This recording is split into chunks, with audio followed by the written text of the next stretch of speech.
travel blog trip to Berlin and Croatia. We're in Berlin right now, and we want to talk about this a little bit. Traveling is part of the experience.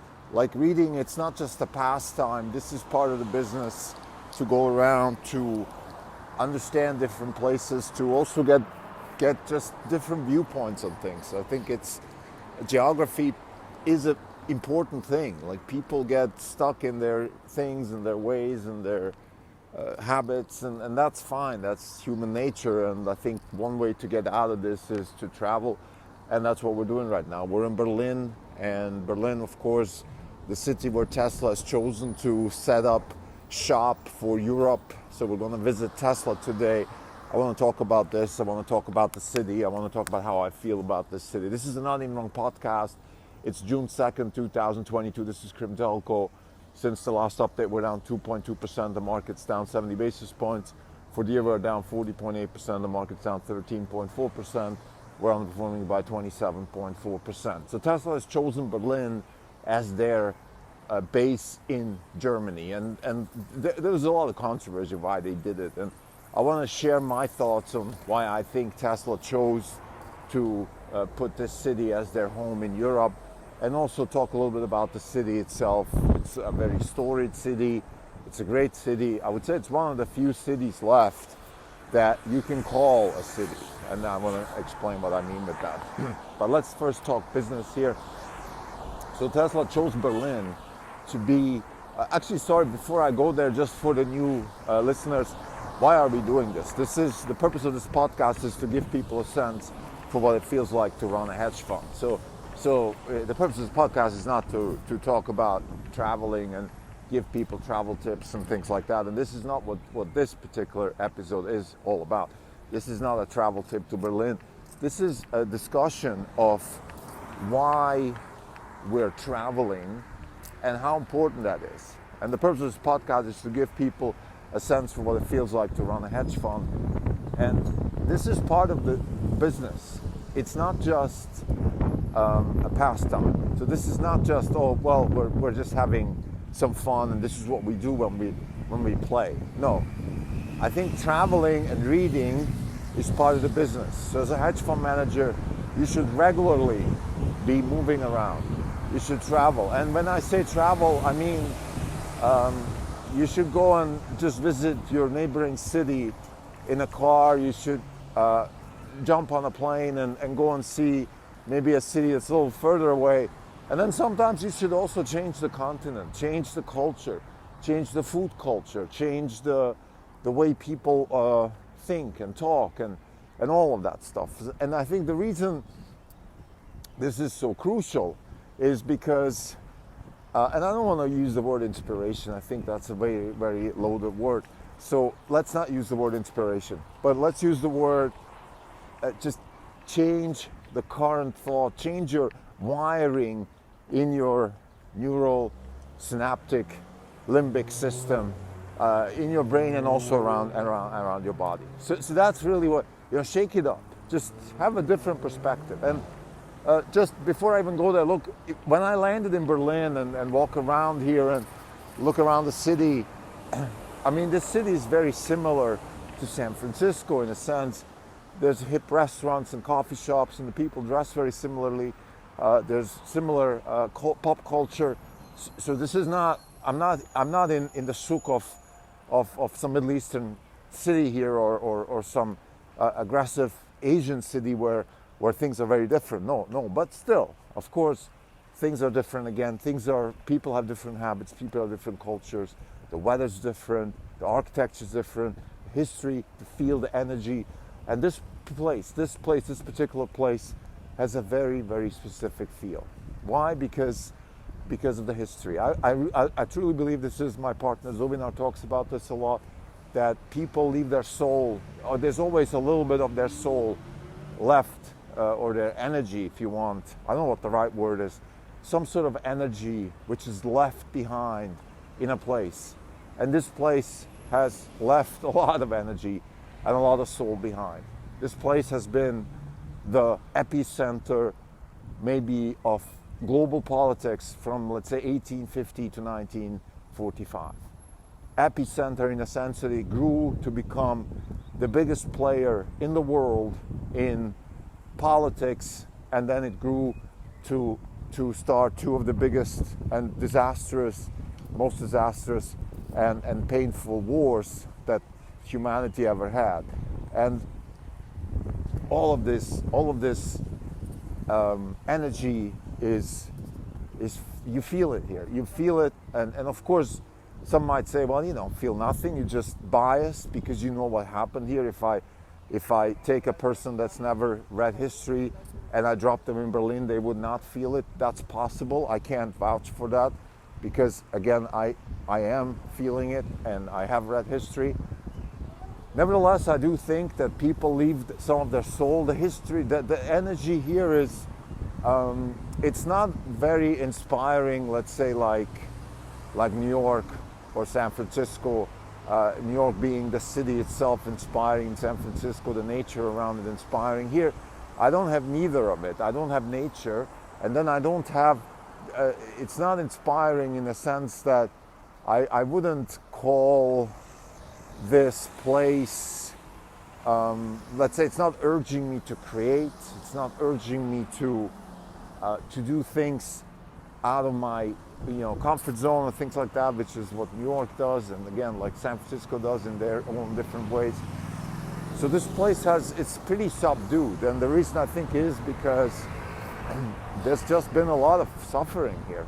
A lot of unwelcome events have happened. A lot of people have chosen to do things that I'm pretty sure in any other multiverse they would hopefully not be choosing to do. So there's some issues here, but let's talk a little bit about also the positive side. The positive side of the city is it's a unique city. Clearly it's unique. It's been divided. It's been the epicenter of history for 100 years. So no matter what, a lot of energy has been spilled here. A lot of energy has been created here. It's been the epicenter also of science, and that's another big one. The invention of all the ideas that we call quantum mechanics and quantum physics and the nuclear industry and all of these things really started here. Maybe not in Berlin specifically. Göttingen was another big one, but certainly a lot of stuff is happening here. Einstein was here, Heisenberg was here, Planck was here. The big shots of quantum, of the quantum revolution, the early 20th century, they were all here. So you can feel that too, and that's of course why this country has also slipped to the path that it slipped, because it had this massive lead in technology and knowledge and know-how, and then that's what happens. That's what happens when you outcompete your competition in terms of countries in those days, or when you outcompete in terms of companies. No matter what, you are in a situation to maybe ask for more than you right now have. You want to chew a bigger bite than you can digest, and all of these things, and that's what these people did.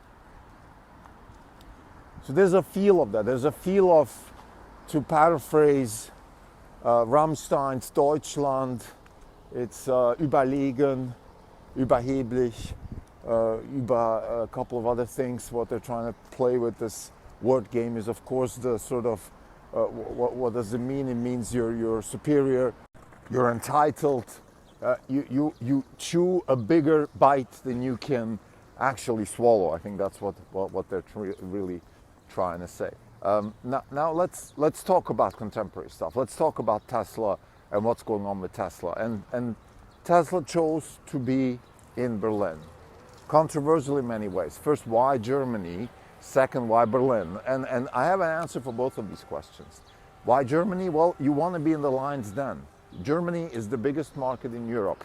If you want to conquer the electric car market in Europe, you have to be in the biggest market in Europe. You have to be able to compete with the players in Germany. So not just is Germany the biggest market in Europe, Germany is also the biggest player in Europe. So this is a double, if not triple or X whammy here, in a sense that you're just hitting all the boxes. Because what's the second most important reason to be here? It's you want to be in this place because this is where the big players are. This is where lobbying is going to happen. This is where fighting is going to happen. And people will fight you. People will not accept Tesla as a player in Europe without a fight. That's almost a foregone conclusion. If you want to sell 20 million cars per year, that's an ambition. And let's say Europe's 1/3 of that, that's 6 million cars. If you want to sell 6 million cars in this continent, you're going to sell 6 million cars that somebody else is not going to sell. And that somebody else is most likely going to be a German car manufacturer. So having said all of that, it makes sense to assume that Germany is going to fight back, that the German car industry is not going to accept Tesla as a player without a fight. So why not come to the lines then? Why not be where all these people are? Because that's what's going to, in the end, also help you, right? You want to be, it's like Vinod Khosla once said, if you want to compete in the venture game as a company, if you want to change anything in the world, you have to be able to compete with China and India. Now, I don't know if I agree with that, but I certainly do agree with the point that if you want to change something in Europe, you have to be in Germany, and if you want to change something in the car industry in Europe, you want to be in Germany even more. And now, why Berlin? Well, Berlin's a choice for several reasons. I don't know what actually led to that choice. Was it Musk's, idea of being in fun cities? I think that's probably part of it. In order to attract talent, you need to be in a city where talent wants to live. And there's a difference between living in Chattanooga, Tennessee, or places like that. Those are all fun places, but they're not comparable with Berlin. They're not comparable with Austin. And that's really where Tesla is choosing to go. They chose Austin and they chose Berlin because those are fun cities to live. And if you want to attract people of the caliber that Tesla is trying to attract, and we've spoken about this several times before, that the end game with all of this competitive conversation on who's got the better technology, who's got the better this, who's got the better that, it's going to end up in who's got the better people. Because the people will decide fundamentally where a company is going. The speed of innovation, the ability to innovate, all of these things are in the end going to define the competitive advantage of, let's say, Tesla versus other companies. So in order to have that kind of employee base, in order to have the intellectual, creative power of the people, the best people that you can hire, I think being in a city like Berlin makes sense. Now, there's another motivation of being in a city like Berlin, and that is, of course, you want to be in a city that doesn't have a very strong automotive culture. So there's no OEMs here. The Stuttgart's where Mercedes is, the Munich where BMW is, and Wolfsburg where Volkswagen is. You don't want to be there. You want to be in a place that doesn't have that kind of tradition and culture. And the reason you want to be here is because I think it's going to make it a lot easier for you to sort of galvanize the local politicians to get them behind you, because they don't have much to protect from the legacy side of things. And that's a key one, I think, to be just to understand that. So I think that's part of the reason also.